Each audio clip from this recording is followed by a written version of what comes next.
Man, how's everybody going? This is D-Boy from West Coast Uncensored, bringing in the Dynamite review here on YouTube. Man, before I go into it, I just got to say something. I just got to really say this, that I am so thankful that I can watch a show that brings professional wrestling the way that I can live in the past and say it used to be, but it was designed to do, carrying storylines, following through what you would do. It puts a smile on my face and makes me happy. God, it wasn't too long ago that I came back. I did leave. I left at 2001 when the Monday Night Wars ended. I tried to watch another 2 or 3 weeks after the Monday Night Wars ended at that time, and I really just couldn't. I knew it was a monopoly, and I was just not going to be part of that monopoly. I already kind of knew what that, I knew what that would entail, dealing with that. And I walked away, and I've stayed away till 2018. Then I started watching back wrestling. But to see an American or a North American company follow through what they said they would follow through, listening to the fans, continuing storylines, which isn't always popular weekly when you are used to popcorn wrestling, that put it in the microwave and get me the payout right away, when this is not how wrestling was designed to do. It was designed to be booked ahead. It was designed for long-term booking, which would always play the best dividends. And to see this happening, and now things that were happening in the past being the result and the payoffs, and now you can mark it and you can say, oh, that's what it was supposed to deliver. Yes. I kind of feel sorry for the last 15, 16, 17 years when you didn't get long-term booking, and you got no booking at times, meaning start something, quit something, never see it again, never acknowledge it, or microwave. You get something going, and then within 2 weeks you're fulfilling it, and then it just doesn't come together well, and it never will, because that's not the foundation of it. So it really makes me smile and be happy that we can watch something that delivers the way wrestling on the foundation of it is supposed to deliver. And even from the fact when you try something which doesn't work, you listen to the fans, you feel the heartbeat, you feel the pulse, and you nix it. They did that. And then bringing this show tonight, which was last night, which was dynamite. If I know my Jimmy Walker voice, dynamite, man. It was just top notch, makes me smile, makes me happy, makes me realize that things can be fit back in the universe the way they were designed to, even though they had fallen off because somebody else's design was that. And to see this makes me smile, makes me glad I came back, not only to the Indies, but to see American and company and North American company stand up and do it like it needs to be done. I'm just happy. And if anybody doesn't see that or know that, you're just trying to be a village idiot, just a city idiot.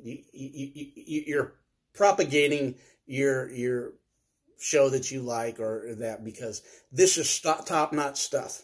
This is the way it was supposed to be, and I'm just happy about it, man. This is why we that know wrestling, understand wrestling, and me, I've been around a long time. I'm no spring chicken, but there's definitely something that goes with that. I've learned to take the new and mix it in with the old. I'm not just like Jim Cornette. I mean, back in the day, just mixing everything new. I'm not that. I learned if I was going to follow professional wrestling, and I said I need to follow the new wrestlers and the new way it is, I got to adjust or get out. If I think it's going to be done the way it was done in the 1980s and 90s, then you're going to be let down. It's not going to go back fully to this. The new school and the old school have a mixture of balance, and there will be a continual old school. There will be an evolution. So hats off to AEW. You're mixing things good. You're listening to us. So this is my AEW review for last night, Wednesday, Dynamite, and coming from Atlanta, Georgia, which for me, knowing the history of Atlanta, Georgia, it played out last night many times. It was a hotbed, a foundation of the territories, a foundation for Dusty Rhodes, a foundation for Cody's hometown, and to be able to come there and serenade that with a show the show had no really super low points. Things that we even thought were going to be the high points really got pushed down, not because they were super bad. It's just that certain things just got esteemed and went and blew up. I'm going to tell you what, that was great in everything, that character development. I'm just marveling at the fact that you can move characters within weeks and see him get over. I'm talking about specifically, I'm looking at what's happened with Adam Hangman Page, what he's doing, and what they did with him by just tweaking things and changing things and giving him a character in the storyline. And just like within 6-7 weeks, the man's over, man. He hasn't changed what he did in the ring. He was always talented in the ring. I've seen that at Ring of Honor. I've seen that in New Japan.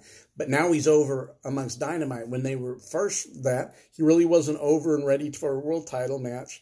And you could see the lost in between, the shuffle. But now he's over. They got to even know what they're going to do from here on, because we got some things coming up that we'll talk about that definitely could be paying off soon as Revolution. And they got to make the right moves there, because he's not necessarily a bad guy. He's definitely over as a babyface, even though there's some things going on, and I will get to that in this review. Great night of Dynamite. I'm going to rock my head a little bit. You can see the Cody Rhodes throne breaker, baby. He did more than break the throne. He severed it last night, as far as that's concerned. That steel cage match and that backflip off the steel cage was epic. Cody, he is a GOAT. He's taken his skill to another level, and I may do a whole thing about skill and betting on yourself and walking away from the only thing at that time which appeared foundation to bet on yourself, and then seeing what happens when you bet on, almost like an entrepreneur, bet on yourself. So this is a Dynamite review, and last night it was very interesting. Let's get started. The match started with the 10 tag teams in the ring or around the ring, and Justin Roberts over by the stage as the wrestlers come out, and him doing his announcement leading into this tag team battle royal, with the winner getting a world tag team shot at Revolution on the 29th. And I thought that was really good, really excellent job, because all the talent was near the ring, and he kind of separated himself. Good move.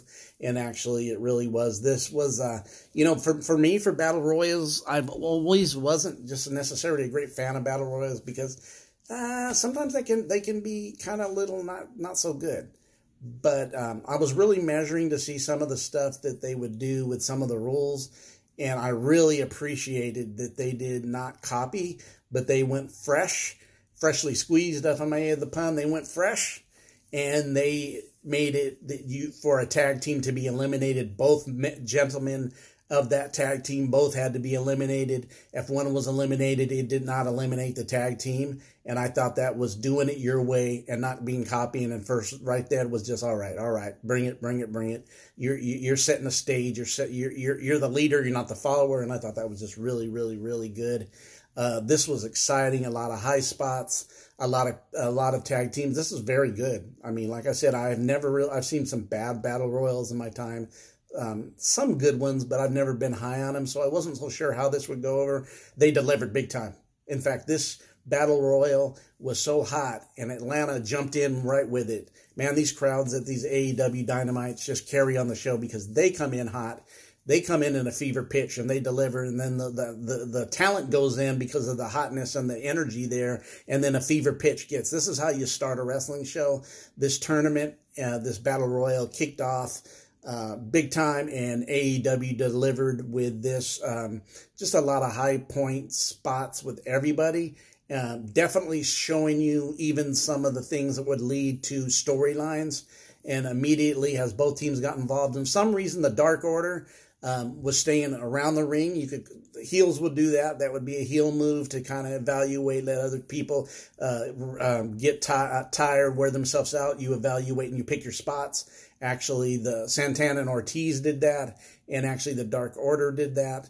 And also, the Dark Order was at ringside and had the mic with the guy who's been doing the vignettes. He doesn't look, I don't know if he's a wrestler or an actor. Good voice, but he's been doing the vignettes and been talking on it. He was there at ringside, and he had a microphone, and he mentioned that the fact that where's Christopher Daniels, he thought that SCU was a solid team, but where's Christopher Daniels at, that they had left him and he's nowhere around. And then immediately they make an announcement that Christopher Daniels is not there, but also you could see he was not at ringside. But also what happened, you noticed that at ringside with the Dark Order was the fact that they made the comment that the Exalted One was real soon, real close. he was really close to where you're thinking, is he here tonight? Is he here? When is this exalted one? Could he show tonight?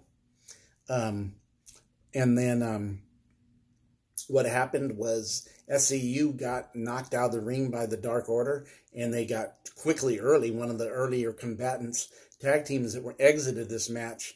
And when they went out, Scorpio Sky jumped across the rail, started fighting one of the Dark Order members, not Evil Uno, but the other one. I got some name slips my mind. I'll get back to it. But anyways, what I noticed, though, wasn't so much them duking, was that sitting in the background in a chair was Raven. And I said, and I even said out loud, I said, look, that's Raven. Also, it's kind of making you like, here you got Christopher Daniels. They mentioned Christopher Daniels, who's kind of being teased as is going to be the one. But to me, that's too obvious. And then you have Raven sitting back there, and that is also a tease to me too, that Raven would be the one. I just don't think so. I think we're getting teased, trying to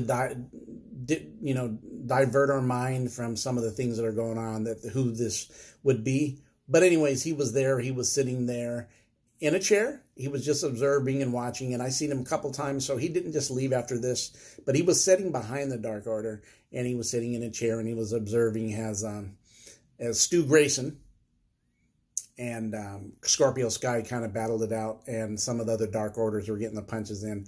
That was kind of setting up the thing. So the Dark Order and SCU are definitely have a feud coming up. I actually wonder if, kind of throwing out the scenario that we think that it could be Matt Hardy, and everybody's leaning that way. Other things people are saying are that it's Brody Lee. To me, Brody Lee just doesn't fit. His personality wouldn't fit. Matt Hardy's would. But we'll see. Well, is he jumping, or is WWE the money? Sometimes WWE's throwing money at people so they don't leave. Not that they're going to give them any boost, show them on TV, promote them any better, because they have too many people to promote as it is. It's just throwing money to keep them from going somewhere else. But anyways, so that's kind of what happened in that segment, and kind of so you're seeing the tease on Christopher Daniels. Then you see, if you watch, you see Raven sitting behind them. So you're kind of getting this. Could it be? They're saying that he's nigh. He's really close. He's almost close enough that you could see him, smell him, that he's going to be delivered. Could it be Revolution, or could it be after Revolution? If it's Matt Hardy, it's probably after Revolution. So we will see. If it's not, it could be Revolution, as it's somebody else. Anyways, this ended up being a really good battle royal. A lot of good heat. A lot of good action. One of the first competitors was thrown out. Jack Evans got on top of the turnbuckle, did a flip, did his flip, caught by a number of people who then took him and threw him over the top rope as a group. And then that's when Scorpio Sky and Frankie Kazarian, after that, because after that happened and they were celebrating and laughing, that's when the Dark Orders got in the ring and threw them out of the ring. But as soon as Dark Order was thrown out of the ring, the Young Bucks were waiting for the Dark Order and gave them a super kick to send them over the ropes. So there was a lot of heat, a lot of action, a lot of silly strings, and getting their stuff in by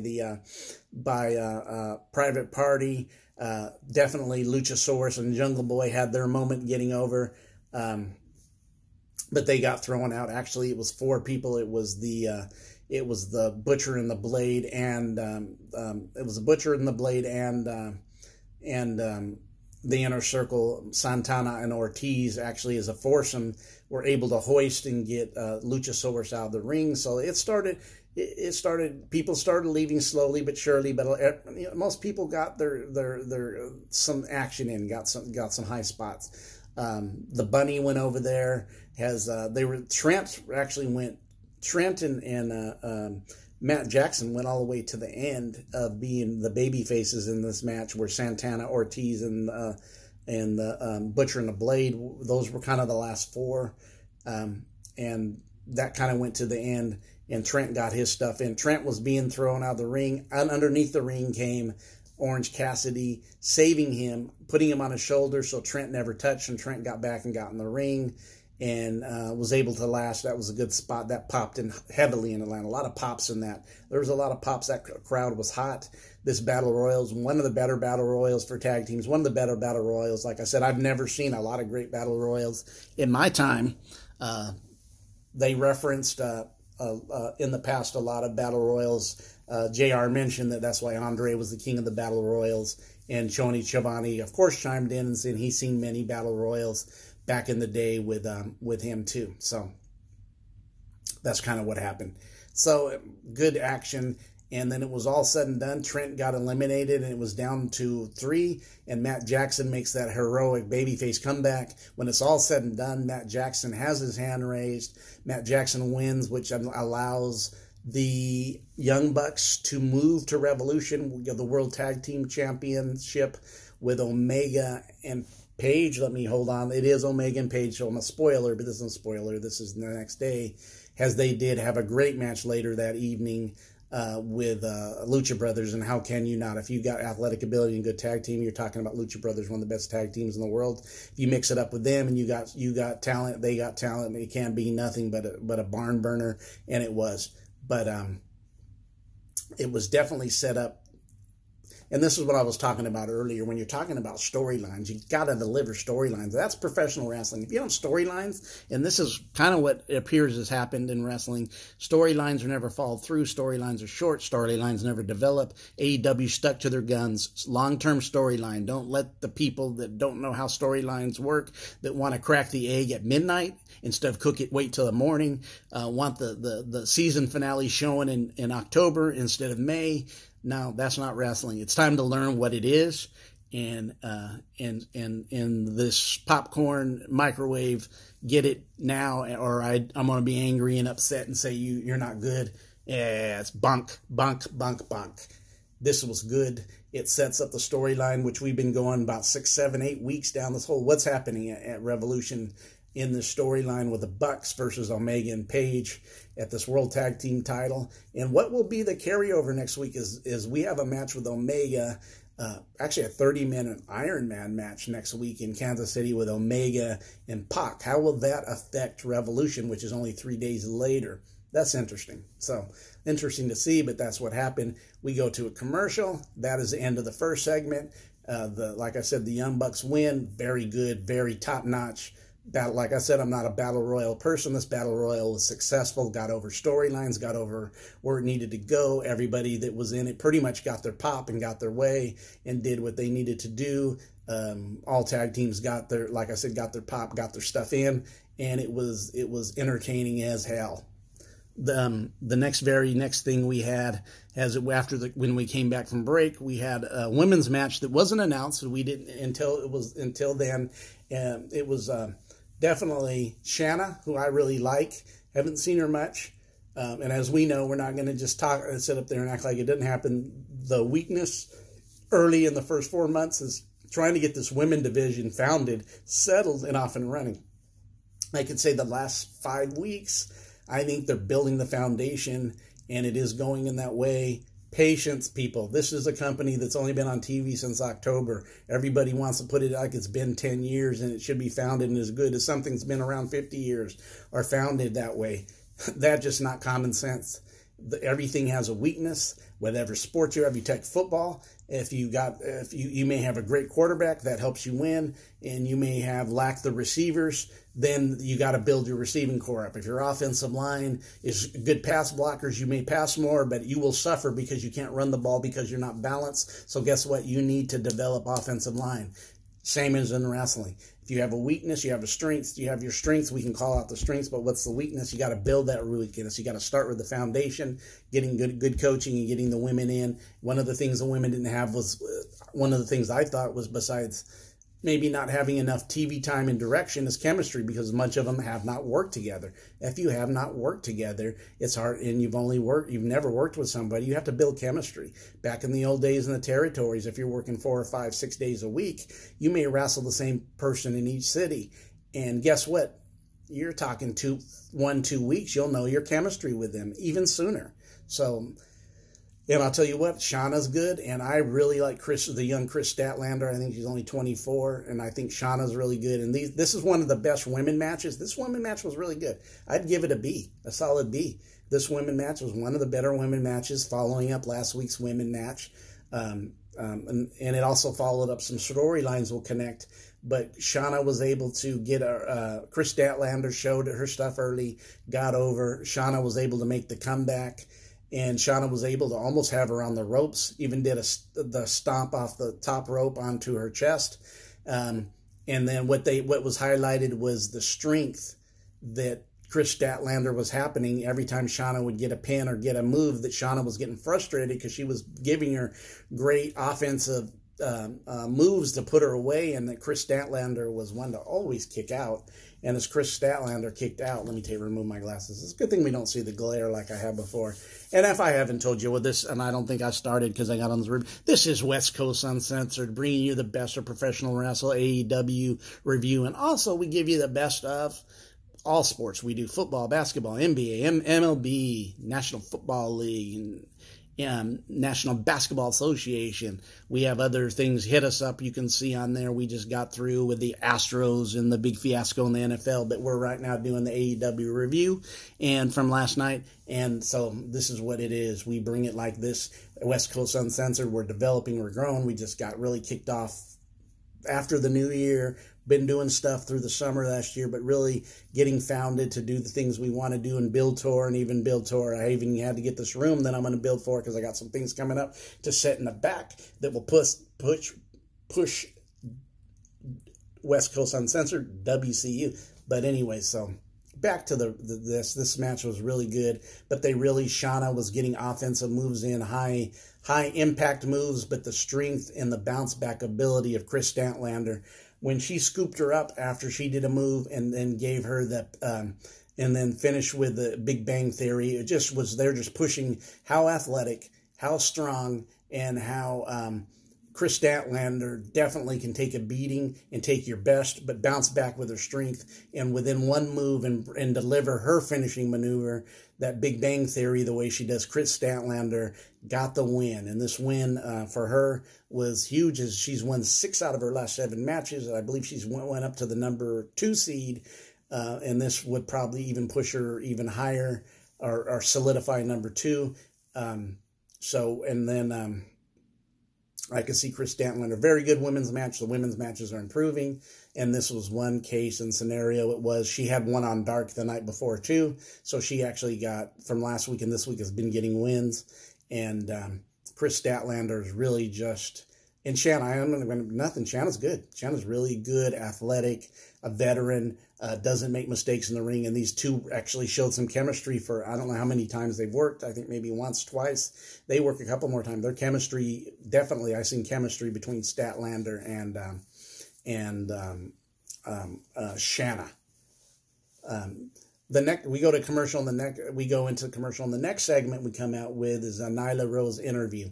They show a video vignette of Nyla Rose, and in this vignette with Nyla Rose, they kind of showed how she did her traveling down in her road to winning the AEW Women's Championship last week, which she did defeating Rihu, and she got the win last week.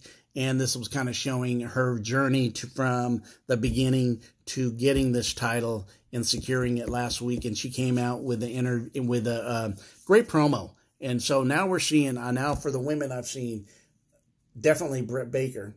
And I'm going to reverse this. Britt Baker was on commentary during the Statlander match. Britt Baker was really improved. She kept up the heat with Tony. She kept up the heat with Excalibur. She was referencing that she was the best in the first. Didn't matter if she was 5th ranked and these girls are 2 and 3 or whatever they're ranked. It didn't matter 1, 2, 3, 4, 5. She just said the reality is I'm the best and I'm the first. So she's really coming with heat. Now Nyla Rose brought a great promo. Now the girls with the coaching, unscripted, or you can see the development. They're going like this. Patience, grasshopper. Patience, development. Not everybody's takes off as a 10. Sometimes you have to come in and then you jump from a 3 to a 7, and then your experience takes you to the 9. Patience. Even patience on Brett, patience on Nyla, and you could see it paying off. And the development and the coaching, and there's some good coaching going backstage with the coaches they have backstage, and the promo coach I know, which is Dustin Rhodes. is happening. Nyla really brought it. She talked about the crowd. Definitely Nyla is grabbed the heel aspect, promoted the heel, said some really good things. She says that she's the thing that she does is break bitches. And I was like, ooh, that's good. She really broke it off and talked about that. Called the people a bunch of bees flying around because the people greeted her with booze. Because definitely she's got to play the heel role, because this is what's going to get over as a heel role. So when she put over the heel role, it really got over really, really well. And her promo was good. And then she said, if your guys are all bees, know this one thing buzzing around. I'm the queen bee, and I'm the queen of this hive. And then Tony Schiavone told her, you know, when she said that she took it from Rio, Tony Schiavone said, hey, you know, Rio showed a lot of courage. And then she grabbed the mic from him and said, courage, what do you mean courage? He said, okay, her courage, where did that get her? I took that title from her. I stomped her out. Those days of that are over. I'm the queen bee. I'm the one that's going to, and I will not have a bunch of reigns, a bunch of titles. I will have one, because the way I see this and what my plans are to do is I ain't relinquishing this. This reign is going to last, because I am going to wreak havoc. I'm the queen bee, and I'm going to wreak havoc, and I am going to destroy this, you know, this women. She just kept building how she was going to dominate. She is the native beast. She's taking it to another level, and she has no plans to relinquish this title, but to reign in such a dominant way never seen. And I just thought this was really, really, really a great promo. Her promo went up like a 4 to 8, 3 to 8. I mean, this promo, and like I said, you could see the development. Nyla Rose ready, delivering. And what I liked about it is she said that we seen Chris Statlander come out, and Chris Statlander came out, and then because she said there's no women that can challenge her, Chris Statlander came out, and then right after her, Big Swole came out.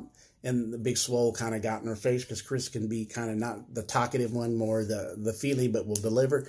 But Big Swole challenged her. Big Swole started flexing on her. The security came out to break them up, and Chris Statlander up. Very good. And what this tells me is what you're promoting. What this tells me is you're getting ready to develop storylines for the women. This is what wasn't happening before. The storylines of the women, we judged it. And I understood why we judged it, but now I'm wondering if they just weren't ready because of lack of chemistry and a lack of direction, because they were so new and green and not been on TV. It just took that time of development to get them to where they needed to be at that time. But anyways, what I seen with that was with Big Swole and with Chris Statlander. What you're telling me is this is direction. With the storyline, we got these two girls in storyline, so I could even see next week on Dynamite in Kansas City, or at Revolution, I can even, because after this happened, the security and Nyla Rose left. She went in the back. Swole and Statlander had a stare down, so I could see them having a match for #1 contender, even though the reality in the rankings is Big Swole is not in the top 5, even though she did win on Dark. But I could see them having a match, definitely, that could get her into there, or having a few matches. I can see it going that way. So what we're going to do is just kind of go like that. You can see the direction. And then I found out a little bit later that we had a match between after that, excuse me, not a match, but after that. But I seen highlights after that if you listen to the match and if you watch social media, Shanna was attacking Britt Baker in the way Britt Baker was acting. She was definitely on social media. So there was an interview that wasn't on the show, but was backstage interview that was on social media with Shanna, and Britt Baker attacked her, tried to do some dental hygiene work on her. Definitely Britt Baker's turned heel. She attacked Shanna. So expect definitely a Shanna Britt Baker match. So what they're doing is they're setting storylines with these girls. They're getting these girls involved. One of my biggest problems was not that Rio can't work in the ring. She's been doing this since she's 9. She's very excellent in the ring, even though she's smaller. Amy Sakazaki is very good in the ring. These girls are experienced even though they're young. They've been wrestling at a very young age. They weren't really green.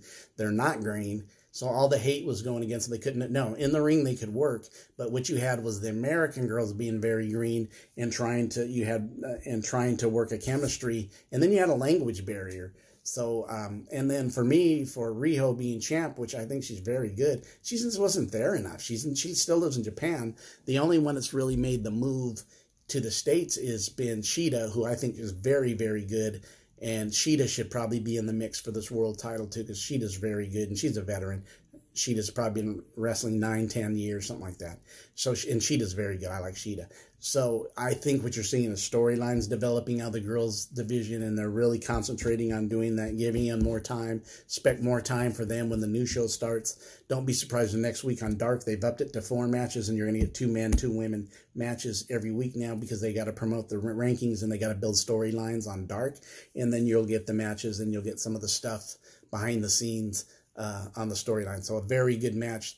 You could see the women's division coming together with storylines, and also with matches improving and chemistry looking better. So, you know, I wouldn't be surprised if you see Swole and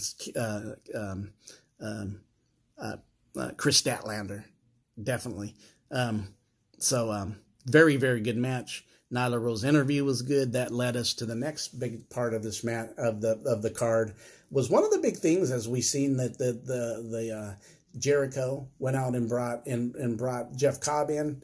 Jeff Cobb was there with all the hype of this. It was a good match. It was really good, but everything that ended up happening, it kind of fell into our forethoughts of what happened last night. Well, Jeff Cobb comes in. Jeff Cobb's a human suplex machine. He gets announced. He comes in with his music, and of course Taz joins the desk, which makes sense because Jeff Cobb reminds me of Taz. He really does. A lot of Taz. I really like Taz on commentary. I wish he could I don't know who he'd put out, because I like all 3 of them, or they're JR, Tony, and Excalibur, but Taz is good. There's incongruencies of moves. He was talking about how he underhooked something. It did something in the suplex that was coming, which you could see his knowledge in doing it, and then it happened, and you could see Taz is really good. His knowledge of the the wrestlers is good, of the younger wrestlers. Taz is really, really, really good. But he called this match, kind of goes, because, you know, I looked at Jeff Cobb and his suplex machine and his very aggressiveness and some of the things he did. He reminds me of Taz. He actually reminds me also of a little bit, he does some things like Steve Dr. Death Williams. This is going back in the days in the 80s. Steve Dr. Death Williams, who was in Japan, UWF, NWA, and WCW, and a lot of time in Japan. Him and Terry Gordy were a dominant tag team in Japan of the Freebirds. Reminds me of him a little bit. And definitely reminds me of Taz. So Taz came and called his match. This went back and forth. Definitely upper hand first, Jeff Cobb. He had that wrap on his back like DDP used to have from an injury from last week's jumping. Jeff Cobb went with headbutts, suplexes, and was pounding on that lower back. Even the tape and the bandages came off. Really working on it, but Moxley, being the fierce competitor, got his advantage, was able to wrap Cobb's leg around the steel pole a few times. So it went back and forth. And when it did that, it ended up just going back and forth, both of them reversing, and it was a good match. Moxley was able to beat him and pin him, and then this is when the fiasco started. The Inner Circle came down the match. They put a jumping on Moxley, Hager, Sammy Guevara, and them, and definitely and Jericho are putting the boots to him, kicking, and then all of a sudden here comes Dustin Rhodes down there. He goes after Hager because him and Hager have a match, right? Him and Hager have a match coming up soon. At Revolution. That will be Jake Hager's first match. Set that up. They're going at it, but the others are trying to jump as Hager and Dustin clear the ring. They clear the floor. They're fighting through in the back. And then here comes Darby Allin. Darby Allin comes in on a skateboard down the ramp, and he comes in and he actually delivers a blow to everybody with his skateboard. And then last but not least, the one he's there for is Sammy Guevara. He was able to hit and stomp Sammy Guevara. And actually, Jeff Cobb came up after that because Cobb was sitting there wondering. He did a release back suplex. Darby landed on his feet and then delivered the skateboard in Cobb's stomach. And Cobb went down. And then when Cobb went down, he got back up. And then Moxley came from the side, delivered a DDT to put Cobb back out. That left Jericho in the ring. Darby Allin went after Guerrera, Sammy. And then what happened after that is just the mayhem continue. Moxley and Jericho faced off one-on-one, no inner circle, just them two. And Moxley's just flexing and like, I got you and I get my chance to get my hands on you. And definitely was going to then Jericho fleed under the bottom rope, took off and pointed in. That was the end of that segment. It was good. It was really, it was really, really good. Probably a good B segment, maybe B plus a little, but flat B, I would say, would work. Actually underplayed what happened the rest of the night with the next two matches. So we went to a commercial, and as we went to the commercial, we had, when we came back, we had the World Tag Team Champions, like I said, even though they had the Battle Royal earlier, the Lucha Brothers were not in the Battle Royal because the Lucha Brothers got a World Tag Team match. And with these four guys in a tag team match, it can't be nothing but excellent. It actually may have been the best match of the whole evening. Right up there, Omega and Hangman Page, the tag team titles against the Lucha Brothers. This match definitely went to another level, and why would you not expect it? It was set up because the last time that Omega and Page lost months ago, about 2 or 3 months ago, they lost to the Lucha Brothers in a match where Hangman Adam Page got selfish and didn't tag in, and then the Lucha Brothers pinned him and beat him when he could have made the tag and won the match, but he kind of got on some of the scenario, the storyline. He's became selfish, wanting to show how good he was, not wanting to share, and he even made the statements, I won the titles, when they won the titles. But more and more as this is thinning out, you're seeing Page and actually Omega starting to get better and better working together. I'm noticing that they're fluid. They're a good tag team. If you don't break them up and keep them, they're good. I mean, they're really fun to watch. And this has really helped Hangman with the cowboy shit and the beer drinking. And then he was already a really good athlete. Hangman's got over big time. This match got over. Both teams back and forth. With moves. They actually had Omega reeling. They worked on Omega's leg and his back by Pentagon Jr. with taking those kicks to the thighs and to the legs, beating up Kenny Omega, and he's limping. Hangman Page came in and did his runs and was able to get his offensive together and do his thing. And of course Pentagon Jr. too. And then of course Ray Phoenix, who's just really just a talented guy, does his walking on the rope kick to Omega's head, but probably caught him in the chest. Just really excellent moves, back and forth, near falls, high flying, in and out of the ring, good tags. They were able to keep them in a tag thing to keep the semblance that this is a tag match. Sometimes you get the lucha libre style and people are saying, well, it's not the lucha libre style, but I was listening to Conan on his show, and he says, no, the nowadays lucha libre, the old lucha libre did more tagging, but he goes, the new lucha libre will have a lot of chaos and will have a lack of rules and tagging. It happens a lot in the lucha libre style of what's happening now with the new wrestling or the update or the evolution of it.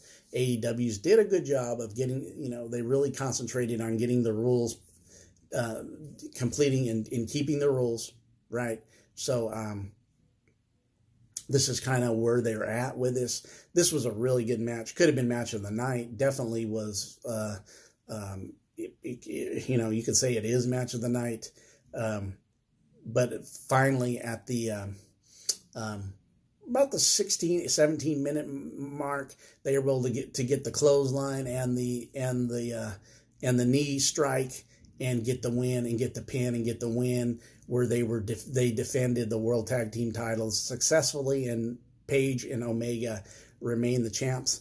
On the monitor, the Young Bucks came to the ring. Kenny Omega's took the worst for wear. The Young Bucks are helping him get up.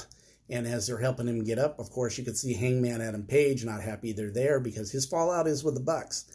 And then when he gets up, Hangman Adam Page grabs Kenny Omega to take him with him his way. Matt Jackson's grabbing Kenny to go to his way. And then finally Omega shuffles them both up like, what are you guys doing? We're all the elite. We need to get along. He's still trying to be that middleman, that peacemaker, to bring the peace between the elite. But as we see, this storyline's been being played out for a while. Hangman Adam Page, along with his drinking and his not feeling satisfied, feeling like he's not appreciated like the other elites who are EVPs, even though he has settled with a good tag team with Omega and seems to be trusting in the ring. You don't see their battles as much. You see them flowing, and they're freaking awesome. They're a good tag team. But you can see the demise could happen as early as Revolution. It'll be interesting what happens next week. But anyways, so when Kenny shrugged them both, quit pulling on him, because one's pulling the right arm, one's pulling the left arm, Hangman leaves the ring, goes to the front row. Somebody gives him a big beer. He guzzles it. He just guzzles that beer down. He goes around. People are offering him beers. He takes off through the crowd and he's gone. The Young Bucks accompany Omega. They walk out together. So, interesting story. These are the storylines I'm talking about. They're playing out perfect. This is how professional wrestling is supposed to be done, to produce week-to-week TV storylines. You got 52 weeks in a year. You got stories. You got to keep that programming. TV shows have summer breaks. They take 12, 13 weeks off, 14 weeks off, even a couple weeks during the season. You're looking at maybe 18, 19 weeks off. So they're only doing 24 to 30 shows. Wrestling has to do 52 shows. And guess what? The next year comes. You don't take any time off. So it's continually year after year, week after week. So you got to keep your storylines fresh, and you got to keep them motivated to draw people to want to see what's going to happen. This is perfect. We can lean. I have some ideas what I think would happen, the demise, and that they'll drop the titles to the Bucks. And if they drop the titles to the Bucks, the Bucks are going to be are going to be happy they won the titles, but then they're also going to look they won it from their best friends Omega. Or is Hangman Adam Page playing this with his relationship with Omega? Is there the complete demise with the relationship with Omega? Will there be some upset with Omega and also with the Bucks, the way this plays out? Because he's tried to balance out the elite with him and Page. If he's trying to bring Page back into the fold, Page doesn't want no part of it, but he's okay with Omega. It's played out where he's okay with Omega, but he really doesn't want to come in the complete elite fold. He wants to stay separate from that and drink beer and be his own man, but showing stuff off and show that he can do what he needs to do. So the playouts, and we'll see how this plays out. We definitely looks like a demise coming, and this is the payoff. But what happens with the demise? And then next Wednesday, you got a 30-minute Iron Man match before the World Tag Team title at Revolution. What will happen with a guy like Pac, with Omega in the ring, and Pac is the bastard? He could put a hurting and do something that allows Kenny to maybe be a little hurt in the match. And I mean, there's just a scenario as you look at that, and it kind of makes you wonder what will be the fallout and the demise in the situation. Very, very good. I give this match an A. And then we go to the cage match, and this really to have a cage match on national TV. And this is another storyline that's played out with MJF and Cody all the way back from when AEW started, to him being his best friends, for him throwing in the towel with Jericho, and then him not getting another title match when he threw in the title, to him kicking him in the balls, to him to the complete fallout of MJF, to now MJF and the straps and all these stipulations. Lead up to the last stipulation is Wardlow in a cage, Atlanta, Georgia. National TV, not pay-per-view. How many times do you see cage matches on national TV, not pay-per-views? Not much. So this is, TNT shout out. I haven't shouted you out. TNT for taking on AEW, building up what you're doing, knowing what you're doing, building it up and allowing it, being a PG-14, not so much a 13 or more kids because this cage match would have the influctuation of things that are cage match like, which I appreciated. This had a great entrance for both of them. Wardlow showed that he is the beast named Wardlow. He was ragdolling. He was throwing Cody around. He was showing his strength, superior strength, and his athletic ability. He did a senton splash in this match off the top rope, which made me realize, you know, and I had watched some of Wardlow's indie stuff. Wardlow's a great athlete. He had showed a workout video of him doing jump ups on a 5.5 foot platform, which is great athletic ability. That's NFL stuff. Wardlow's probably about 6'3.5", about 268, just yoked. Remember in the strap, he strapped him once, and he really brought the strap when he hit Cody. He threw Cody into the cage. He cabbaged Cody's head into the cage. Cody was busted open and bleeding. So TNT, and that's what I'm talking about. TNT showed the blood. They showed the blood. They showed the blood. Thank you, TNT, for taking it to a level. And this played into the match. Cody made his comeback, used his speed and strength, got some good moves, was able to finally get Wardlow into the cage. Wardlow was able to shake that off, get a clothesline that turned him inside out. MJF came over. Wardlow threw Cody into the door, which was open. Why it would be open, you don't know, because of what happened through it. Arn Anderson was there. MJF was creeping. Cody's head's hanging out. MJF's creeping because he wants to slam the door in Cody's head. He's intercepted. Arn grabs the door, and MJF says to Arn, "Okay, Arn, do what you did to his father, what you really want to do. Slam his head. Just like in this town, in this building, in the cage years ago, when you broke his dad's leg.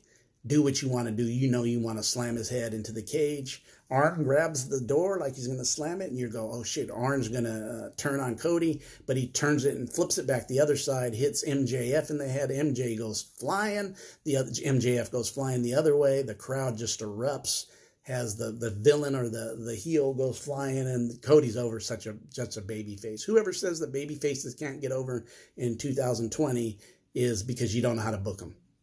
Because this is booked. Cody's the baby face, and he is loved, and MJF's the heel, and he is miserably, they can't stand him. So he finally gets up, goes to the other side, gives Wardlow the ring.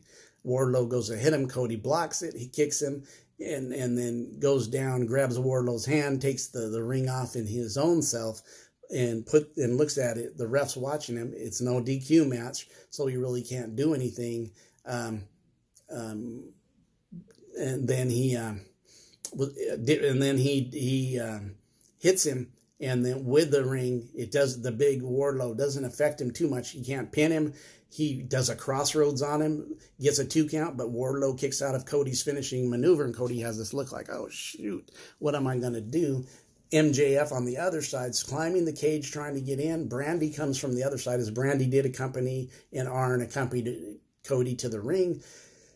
Brandy takes the chair and whacks him twice in the back. He climbs down, and he's angry, and he throws the chair out of Brandy's hands and goes to Brandy. He's yelling, and she's yelling back at him, and he puts his fist up. And as he puts his fist up like he's going to hit and deliver and knock Brandy down, Arn comes again from the other side, takes him and throws him over the guardrail into the seats with the fans. And then, so MJF's not done. Cody's done a number. Cody climbs to the top of the cage. Cody gets on the top of the cage. This cage is a huge cage. This cage is a different build. It's almost like Hell in a Cell without the roof. It's probably 20 to 25 feet in the air. Cody climbs to the top of it, stands there, points to the crowd, does a backflip onto Wardlow. Wardlow catches him, kind of, but breaks his falls. Cody rolls him up, pins him, hooks the feet, pins him up. And that's it. Gets the win on that manner. Cody, after he pins him, Cody, after this fall, because you could see when Cody did the backflip, his speed was accelerating. Wardlow blocked it. Cody kind of went to the side, but he thumped it pretty good from 20 feet. But Cody quickly climbed back to the top of the cage, just getting the crowd fired up. And he points to MJF, who's crawling down the ramp on his hands and knees, and looks at him and pointing to him like, I went through all your stipulations, and now you're going to have to deal with me at Revolution. I did everything. Now MJF, you must deal with me. It is going to happen. I got you where I want you at Revolution. And the look on, I mean, this is the baby face. This is wrestling at its best. All the storytelling going on with Cody's face and MJF's face. MJF looks terrified, like, I've tried to stop this with the best I can. I cannot believe this is happening. I cannot believe this night happened. I cannot believe he got through this. I cannot believe that everything I threw at him, the kitchen sink, from the lashings to the Wardlow in a cage, to he can't touch me even though I've got in his face, that everything I did, he's got through it, and I must face him. It's a disturbed looking MJF as a heel, like he can't believe this is happening to him. He can't believe that Cody has gone this road through all these stipulations. He expected Cody's stipulations never to happen. He did not expect Cody to go through the lashes. He did not expect Cody to not keep his hands off of him. He did not expect him to get through Wardlow. But he does probably thinking he's got one thing, that he's been softened up for Revolution. But don't be surprised if MJF knows that within these 10 days, he's got to come up with another plan to get him, because he knows Cody is going to, Cody had mentioned on a promo before that he was going to teach him a lesson at Revolution that he will painfully have to remember the rest of his life, that it would be taken out on his hide. So Cody's got all things going for him into this match. He's gone through all the stipulations just to get his hands on MJF. So and it's happening at Revolution. We will see what happens at Revolution. What will happen next week, because there's not any more stipulations for Cody to run through. There's not any more stipulations that happen. I expect them both to talk next week. It was a great showing by Wardlow. We've seen the monster he is. We knew he wasn't going to win because the stipulation had to set up the match with MJF, but Wardlow showed he's this very talented big guy. Some of the things he did with his strength and his athletic ability and the way he was throwing him around and his strength and his size and stuff, Wardlow got over. Wardlow is definitely a guy, big man that they got. This was really a great Dynamite, and TNT allowing, because I'm sure they had to get to okay, TNT saying, let there be blood, because there was blood. Cody was busted open early in the match, and blood through his hair and his face. And so this was really, really, really good. AEW Dynamite, and connecting all these storylines that we've seen have been long-term booking, wrestling at its best, not the short-term because you have something else going next week and you got to change it. No, none of that. This is long-term booking at its best, and now we're seeing it pay off, giving us good wrestling shows. Man, I have nothing to complain about. A really good show. Man, I was excited. Hotlanta, traditional wrestling city, brought it.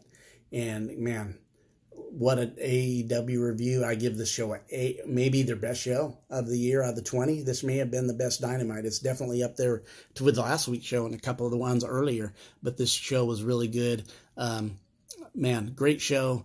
This is West Coast Uncensored D-Boy with the West Coast Uncensored Wrestling Review of AEW Dynamite on Wednesday, reviewing that every week. We have other shows coming up. We have Mayhem Monday, which we'll talk about rumors and things going on behind the scenes and rumors and where people may end up, because there's a bunch of rumors going around that people are going to start seeing the ending up where they're going to go. And all that will be, and then all of a sudden, even the NBA, Major League Baseball stuff, that's going to be coming up. We got some more of that stuff coming up in the NBA and Major League Baseball this week, and some NFL stuff coming this weekend too. So you guys have a great day from West Coast Uncensored. See ya. Go to westcoastuncensored.com for you can get the best of us. And we're also offering here at West Coast Uncensored for $10 a month. I will put you and run your business on our website.